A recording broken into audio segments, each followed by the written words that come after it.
Hello friends, welcome to my channel అమ్మ recipes. ఈరోజు ఈ వీడియోలో బ్రేక్ఫాస్ట్లోకి కమ్మటి రుచితో పాటు మెత్తటి దూది లాంటి దోశలు ఎలా వేసుకోవాలో ఈ వీడియోలో చూసేద్దామండి.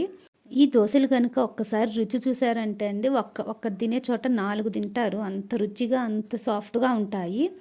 ఈ వీడియోలో నేను చూపించిన విధంగా ఈ మెజర్మెంట్స్తో కానీ చేశారంటే దోశల పిండి అనేది పర్ఫెక్ట్గా వస్తుందండి. మరి చూసేద్దాం ఆ రెసిపీ. ఇక్కడ నేను 2 గ్లాసుల రేషన్ బియ్యం తీసుకుంటున్నా అండి. అవే దోశల బియ్యం అని కానీ అంటారు కదా, సో అవి 2 గ్లాసులు తీసుకున్నాను. ఇంకా అర గ్లాసుకు గాను మినప్పప్పు తీసుకుంటున్నా అండి. ఇవి మామూలుగా 2కి అరకప్పు సరిపోతుంది మినప్పప్పు అనేది. 1.5 స్పూన్ శనగపప్పు తీసుకుంటున్నా అండి.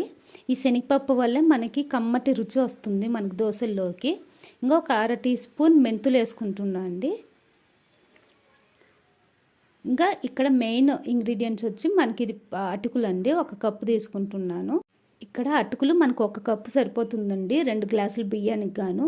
ఇంకా ఎక్కువ వేసుకుంటే మనకి దోశ అనేది కరెక్ట్గా రాదు, సో 1 కప్పు సరిపోతుంది.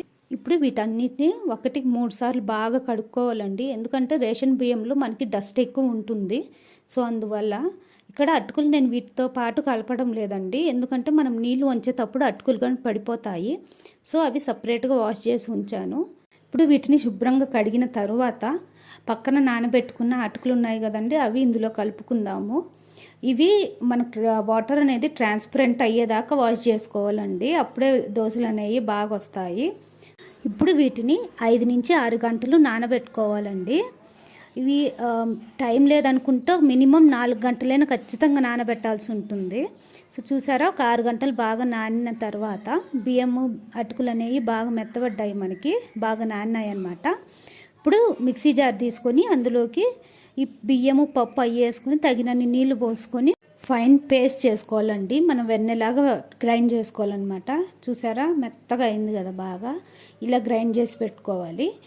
కొంచెమైనా పలుకున్నా కానీ పిండి అనేది మనకి సరిగ్గా పొంగదనమాట, సో వెన్నెలాగా గ్రైండ్ చేసుకోవాల్సి ఉంటుంది.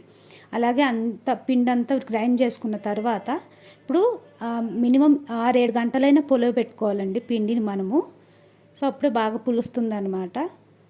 సో ఇప్పుడు చూసారా, 7 గంటల తర్వాత పిండి అనేది బాగా పులిసింది. చూసారా, ఎయిర్ బబుల్స్ అనేవి ఫామ్ అయ్యాయి అనమాట. ఇలా ఎయిర్ బబుల్స్ ఉంటేనే మనకి దోశ అనేది సాఫ్ట్గా పర్ఫెక్ట్గా వస్తుందన్నమాట. ఇది మెయిన్, మనకి పిండి అనేది ఇలా ఎయిర్ బబుల్స్ ఫామ్ అవ్వాలన్నమాట, మనకి దోశ అయినా ఇడ్లీ అయినా మెత్తగా రావాలంటే. సో చూసారా, ఇలా ఇక్కడ మనకు పిండి కానీ బాగా ఫ్లఫీగా ఉంది కదా. సో ఇప్పుడు మనం పిండి కలిపేటప్పుడు ఎలా పడితే అలా కలపకూడదండి, ఒకే డైరెక్షన్లో కలపాలన్నమాట. అప్పుడే మనకి దోశలు అనేవి బాగా వస్తాయి. ఎలా పడితే అలా కలిపితే మనకి ఏంటంటే ఎయిర్ బబుల్స్ అనేవి పోతాయి. సో మనకి ఎంత కావాలో అంత పిండి పక్కకు తీసుకొని మిగతాది ఫ్రిడ్జ్లో ఒక వారం రోజులైనా నిల్వ ఉంచుకోవచ్చండి. ఇప్పుడు తగినంత ఉప్పు వేసుకొని ఒకసారి కలుపుకుందాము. చూసారా, ఒకే డైరెక్షన్లో కలపాలి. సో మనకి దోశకి పిండి ప్రిపేర్ అయిపోయిందండి. ఇప్పుడు మనం దోశలు వేసుకుందాము. దోశ కోసం పెనం వేడి చేసుకున్నానండి. వేడి చేసుకొని 1 టీ స్పూన్ ఆయిల్ వేసుకొని టిష్యూ పేపర్తో కానీ లేదా కాటన్ టవల్తో కానీ ఒకసారి తుడుచుకుందాము. ఇలా చేయడం వల్ల మనకి పెనానికి వేడి అనేది ఈవెన్గా ఉంటుందండి, పెనం అంతా. సో ఇప్పుడు దోశ వేసుకుందాము. సో చూసారా, మనకి దోశ వేసేటప్పుడే ఎయిర్ బబుల్స్ అనేవి బాగా ఫామ్ అయ్యాయి. అలా హోల్స్ అనేవి ఫామ్ అయితే దోశ మెత్తగా వస్తుంది, మన కాటన్ టైప్ ఉంటుందన్నమాట. సో ఇప్పుడు 1 టీ స్పూన్ ఆయిల్ వేసుకొని ఇంకో పక్కకి తిప్పుకుందాం దోశని. చూసారా, మంచి కలర్ కానీ వచ్చిందనమాట. అంతే అండి, మన దోశ రెడీ. ఇది మనకి దోశ కాల్చేటప్పుడే మనకు కమ్మటి వాసన వస్తుందన్నమాట. ఆ వాసనకి 1కి 4 తింటారు, అంత రుచిగా ఉంటాయి దోశ కానీ. ఇలాగే మిగతా దోశలన్నీ వేసుకుందాము. ఇక్కడ ముఖ్యంగా గుర్తుపెట్టుకోవాల్సింది మెజర్మెంట్స్ అండి. కరెక్ట్ మెజర్మెంట్స్తో వేసుకుంటే దోశలు అనేవి చాలా బాగా వస్తాయి. బియ్యం ఎక్కువైనా గట్టిగా వస్తాయి, క్రిస్పీగా వస్తాయి. లేదా అటుకులు ఎక్కువైనా మనకి దోశ అనేది మరీ సాఫ్ట్గా వస్తుంది, మనకి తిప్పని కానీ కుదరదు. సో అది గుర్తుపెట్టుకోండి. అంతే అండి, మన టేస్టీ దోశలు రెడీ. మీరు ఈ రెసిపీ ట్రై చేసి ఎలా వచ్చిందో నాకు కామెంట్ చేసి చెప్పండి. మీకు గనికి ఈ recipe please like, share and subscribe to my channel. So చూసారా, దోశలు అనేవి ఎంత సాఫ్ట్గా ఉన్నాయో. మొత్తం ఒక 2 ముద్దల్లో తినేయచ్చు అనమాట అంత. So friends, welcome to my channel. ఈరోజు ఈ వీడియోలో కర్ణాటక స్పెషల్ తట్టె ఇడ్లీ చూద్దామండి. ఇది టెక్స్చర్లో సూపర్ సాఫ్ట్గా ఉంటుంది అండ్ టేస్ట్గా అంతే బాగుంటుంది. ఇది పేరుకి తట్టె ఇడ్లీ అయినా ఇదే బ్యాటర్తో మనం నార్మల్ ఇడ్లీలు అయినా చేసుకోవచ్చు. చాలా సాఫ్ట్గా వస్తాయి అండ్ రుచిగా అంతే బాగుంటుంది. ఇక్కడ మీకు చూస్తేనే తెలుస్తుంది కదా ఎంత సాఫ్ట్గా ఉన్నాయో. మరి మీకు ఇంతే సాఫ్ట్గా ఇంత రుచిగానే రావాలంటే వీడియో మొత్తం చూడండి. చిన్న చిన్న టిప్స్ కానీ ఉన్నాయి. ఇదే మెజర్మెంట్తో ఇలాగే చేశారంటే మీకు పర్ఫెక్ట్గా వస్తుంది తట్టె ఇడ్లీ అనేది. మరి చూసేద్దాం ఆ రెసిపీ. ముందుగా ఒక గిన్నెలో 3 గ్లాసుల రేషన్ బియ్యం తీసుకున్నామండి. అవే మన ఇడ్లీ బియ్యం అని అంటారు కదా. సో ఈ ఇడ్లీకైనా దోశకైనా మనం రేషన్ బియ్యమే వాడాలండి. కంట్రోల్ బియ్యం అని అంటారు వాటిని. సోనా మసూరి బియ్యం అయితే అస్సలు వాడకూడదు, బాగా రావు చేయడానికి. సో 3 గ్లాసుల రేషన్ బియ్యానికి 1 గ్లాసు మినప్పప్పు తీసుకున్నానండి. అలాగే 1 టీ స్పూన్ మెంతులండి. ఎక్కువ వేసుకోకూడదు, 1 టీ స్పూన్ అయితే సరిపోతుంది. ఇప్పుడు మరొక గిన్నెలో మనం 3 గ్లాసులు రేషన్ బియ్యం తీసుకున్నాను కాబట్టి అందుకు ఒక అర గ్లాసు అటుకులు తీసుకుందామండి. ఎక్కువ తీసుకోకూడదు, అర గ్లాసు అయితే సరిపోతుంది. ఇంకా ఒక పావు గ్లాసు సగ్గుబియ్యం అండి. ఇవి సేమ్ క్వాంటిటీయే తీసుకోండి, ఎందుకంటే ఎక్కువ తీసుకుంటే ఇడ్లీలు మరీ సాఫ్ట్గా వచ్చి విరిగిపోయే ప్రమాదం ఉంది. సో అందుకని ఇప్పుడు రెండింటిని విడివిడిగా కడగాలండి. ఎందుకంటే ఒకసారి కలిపి కడిగితే మనం నీళ్లు వంపేటప్పుడు అటుకులు అనేవి పడిపోతాయి నీళ్ళమ్మటి. సో అందుకని విడివిడిగా కడగాలి. ఇక్కడ బియ్యము బ్యాళ్ళు కడిగేటప్పుడు ఒక 4-5 సార్లైనా కడగాలండి. మనకి నీళ్ళు అనేది క్లియర్గా ఉండాలన్నమాట, ట్రాన్స్పరెంట్గా కనపడాలి, అప్పుడు దాకా కడగాలి. సో అవి పక్కన పెట్టుకుందాము. ఇప్పుడు అటుకులు సగ్గుబియ్యం అనేది ఒకసారి కడిగి నీళ్ళు పోసి పెట్టుకుంటే సరిపోతుందండి. సో చూసారా, ఇలా నీళ్ళు పోసి మూత పెట్టుకోవాలి. ఇది మినిమం ఒక 5 to 6 అవర్స్ అయినా ఖచ్చితంగా నానాలండి. అప్పుడే మనకు బియ్యమైనా సగ్గుబియ్యమైనా బాగా నానతాయి. సో చూసారా, ఒక 6 అవర్స్ తర్వాత మనకు బియ్యం అనేవి బాగా నానాయి. సో ఇప్పుడు మిక్సీ పట్టుకుందాము. సో ఈ గిన్నెలో కానీ చూసారా, అటుకులు సగ్గుబియ్యం బాగా నానాయి. సో సగ్గుబియ్యం మనం ఇలా పట్టుకుంటే అవి ఈజీగా సాఫ్ట్గా ఉండాలి మనం ప్రెస్ చేయడానికి. సో అలా నానితే సరిపోతుంది. సో ఇప్పుడు రెండు ఒక దాంట్లో కలుపుకుంటున్నానండి, ఎందుకంటే మనం మిక్సీ పట్టేటప్పుడు ఈజీగా ఉండడం కోసము. ఇప్పుడు రెండు ఒక దాంట్లోకి వేసుకొని ఒకసారి కలుపుకుందామండి. కలుపుకొని మిక్సీ పట్టుకుందాము. చూసి ఒకసారి కలుపుకున్నాను. ఇప్పుడు మిక్సీ జార్లో వేసుకుందాము. ఇక్కడ మీకు సగ్గుబియ్యం కానీ నానలేదు, కొంచెం గట్టిగా ఉన్నాయంటే మీరు ఇంకొక గంట అయినా ఎక్స్ట్రా నానబెట్టుకోవచ్చండి. దానికి మనకు సగ్గుబియ్యం అనేది సాఫ్ట్గా ఉంటే సరిపోతుందండి. సో ఇప్పుడు మిక్సీ జార్లో వేసుకున్నాం కదా, తగినన్ని నీళ్ళు పోసుకోవాలి, ఎక్కువ పోసుకోకూడదండి. మనకి మిక్సీ పట్టేమని పోసుకుంటే సరిపోతుంది. సో మిక్సీ పట్టుకుందాము. మనం మిక్సీ వెన్నెలాగా పట్టుకోవాలండి, మెత్తగా సాఫ్ట్గా ఉండాలి. ఎక్కడ మనకి బియ్యం పలుకు అనేది తగలకూడదు అనమాట. చూసారా, ఇలా పట్టుకుంటే సరిపోతుంది. మనకి చేత్తో పట్టుకుంటే అలా జారుగా సాఫ్ట్గా ఉండాలన్నమాట, క్రీమీ టెక్స్చర్లో. సో అలా పట్టుకోవాలి. ఇంకా మిగిలిన బియ్యం అంతా అలాగే పట్టుకోవాలండి. ఇక్కడ మెయిన్ మనకి బియ్యం పలుకు అనేది తగలకూడదు, ఎందుకంటే మనకి సరిగా పొంగదు పిండి అనేది. సో పొంగకుంటే మనకి ఇడ్లీలు కానీ సాఫ్ట్గా రావన్నమాట. సో అందుకని అలా మిక్సీ అంతా ఒకసారి పట్టుకున్న తర్వాత బియ్యం ఒకసారి కలుపుకొని మూత పెట్టుకుందామండి. అలా కలపడం వల్ల ఏంటంటే మిక్సీ పట్టిన పిండి అంతా ఈవెన్గా కలుస్తుంది. సో ఇప్పుడు మూత పెట్టుకొని మినిమం 7 to 8 అవర్స్ అయినా పొలవనియాలండి పిండిని. అప్పుడే మనకి ఎయిర్ బబుల్స్ అనేవి బాగా ఫామ్ అయ్యి మనకి ఇడ్లీలైనా దోశలైనా ఫ్లఫీగా వస్తాయి అన్నమాట, సాఫ్ట్గా తినడానికి. సో చూసారా, మనకి పిండి అనేది బాగా పొంగింది. సో ఒకసారి గంటతో కలబెట్టుకుందామండి. కలిపితే మనకు అర్థమవుతుంది పిండి అనేది ఎంత పులిసిందో. సో చూడండి ఒక్కసారి మీరే ఎంత సాఫ్ట్గా, ఎంత ఎయిర్ బబుల్స్ అనేవి ఫామ్ అయ్యాయో. సో మీకు ఇలాగే పూర్తిగా పొంగాలి అంటే మెయిన్ మనం చేయాల్సింది అంటే మిక్సీ పట్టేటప్పుడు నీళ్ళు ఎక్కువ యాడ్ చేయకూడదండి. అండ్ మనకి ఎక్కడ నూక లేకుండా సాఫ్ట్గా మిక్సీ పట్టుకున్నామంటే ఇలా అందరికీ పొంగుతుంది. ఏంటంటే నీళ్ళు ఎక్కువ యాడ్ చేసామంటే మనకి పొంగదు పిండి, ఇడ్లీ పిండి అయినా దోశ పిండి అయినా. సో మనం మీడియంగా వాటర్ అనేది యాడ్ చేసి పట్టాలి. ఇప్పుడు బ్యాటర్ అనేది రెడీ అయింది కదా మనకి. సో ఇప్పుడు ఇడ్లీకి రెడీ చేసుకుందాము.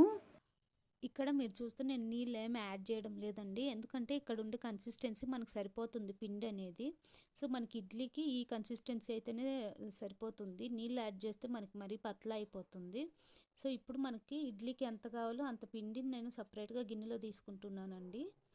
సో చూసారా, ఇప్పుడు ఈ బ్యాటర్లోనే తగినంత ఉప్పు ఇంకా కొంచెం వంట సోడా అనేది యాడ్ చేసుకోవాలండి. కొంచెం అంటే ఒక 2 చిటికెళ్ళు అయితే సరిపోతుంది. మనకి ఇడ్లీలు హోటల్ స్టైల్లో రావాలంటే సోడా అనేది ఖచ్చితంగా వేయాలండి. మీరు కావాలంటే స్కిప్ చేయొచ్చు. వంట సోడా అనేది ఆప్షనల్ అనమాట ఎలాగో.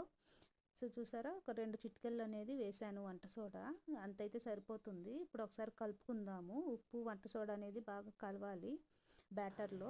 ఇక్కడ నాకు తట్టె ఇడ్లీ చేసే మౌల్డ్ అయితే లేదండి నాకు దగ్గర, నార్మల్ ఇడ్లీతే ఉంది.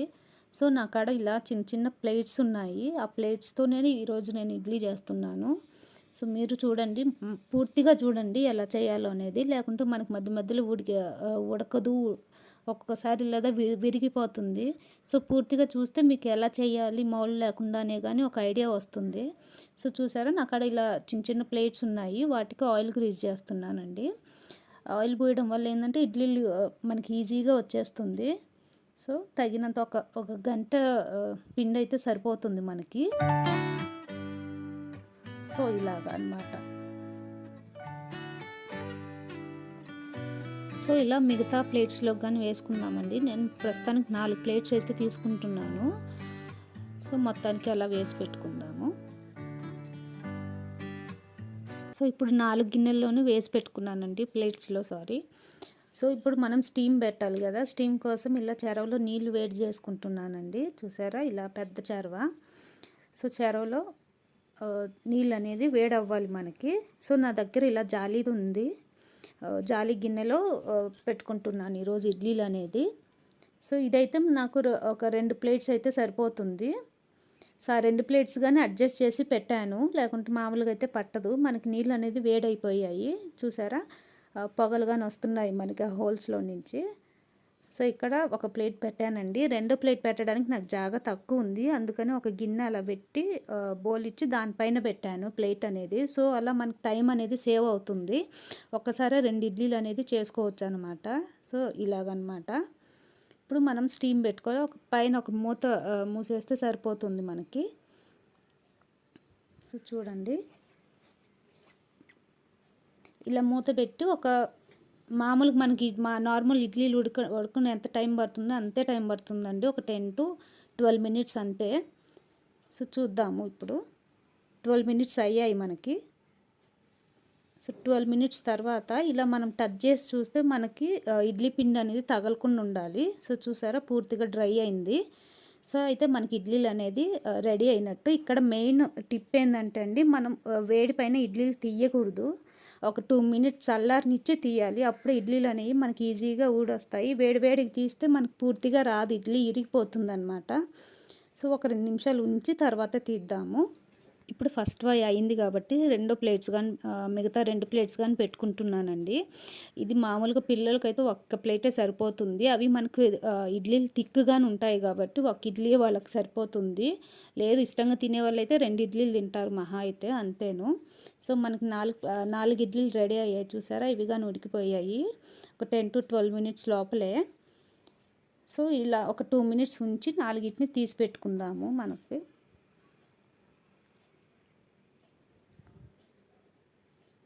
సో మనకు బాగా ఒక 2 minutes తర్వాత చల్లారాయి. సో చూసారా, మనకి అంత వేడిగానే లేదు. ఇప్పుడు తీద్దాము. చూసారా, చేత్తోనే వచ్చేసింది. మనకు 2 minutes చల్లారించి తీస్తే మనకి ఈజీగా వచ్చేస్తుంది ఇడ్లీ అనేది. సో చూసారా ఎంత ఫ్లఫీగా ఉందో మనకి చూస్తే తెలుస్తుంది కదా, అంత సాఫ్ట్గా ఉన్నాయి ఇడ్లీలు. ఒక్కటి తినే వాళ్ళు అయితే ఖచ్చితంగా 2-3 అయిన తింటారు, అంత రుచిగా ఉంటుంది, అంత సాఫ్ట్గా నోట్లో వేసుకుంటానే కరిగిపోయేంత రుచిగా ఉంటాయి. సో మీరు ఒకసారి ట్రై చేసి ఎలా వచ్చిందో నాకు కామెంట్ చేసి చెప్పండి. ఒకవేళ ఏదైనా మిస్టేక్ అయినా ఏదైనా రాకున్నా ప్లీజ్ నాకు కామెంట్ చేసి తెలియజేయండి, నేను సెర్చ్ చేసుకుంటాను. సో అంతే అండి, మన తట్టె ఇడ్లీ రెడీ. ఎవరైనా ఇడ్లీ ఇష్టం లేని వాళ్ళు కానీ నాకు ఇది ప్రిఫర్ చేస్తారు ఇడ్లీలు అనేది. సో మీకు ఎలా వచ్చిందో నాకు కామెంట్ చేసి చెప్పండి. సో చూసారా, బెండ్ అయినా మనకి ఎరగడం లేదు ఇడ్లీ అనేది. సో దాన్ని బట్టే మీకు అర్థమవుతుంది ఎంత సాఫ్ట్గా ఉంది అనేది ఇడ్లీ. సో ఇది బెంగళూరు స్పెషల్. నేను ఫస్ట్ తిన్నది హైవేలో తిన్నాను అనమాట, అసలు సూపర్గా ఉన్నది. సో ఇదే టెక్స్చర్తో, కాకపోతే మనకి అక్కడ బటర్ వేసి ఇస్తారు పైన. సో మనకు కావాలంటే పైన బటర్ వేసుకొని తినచ్చు. సో మీకు కనుక ఈ రెసిపీ నచ్చుంటే please like, share and subscribe to my channel. ఇంకా ఎవరైనా వంట రాని వాళ్ళైనా లేదా స్టార్టింగ్ స్టేజ్‌లో ఉండేవాళ్ళు లేదా ఇంతవరకు ట్రై చేయని వాళ్ళు ఖచ్చితంగా ఈ రెసిపీ ట్రై చేయండి. ట్రై చేసి ఎలా వచ్చిందో నాకు కామెంట్ చేసి తెలియజేయండి.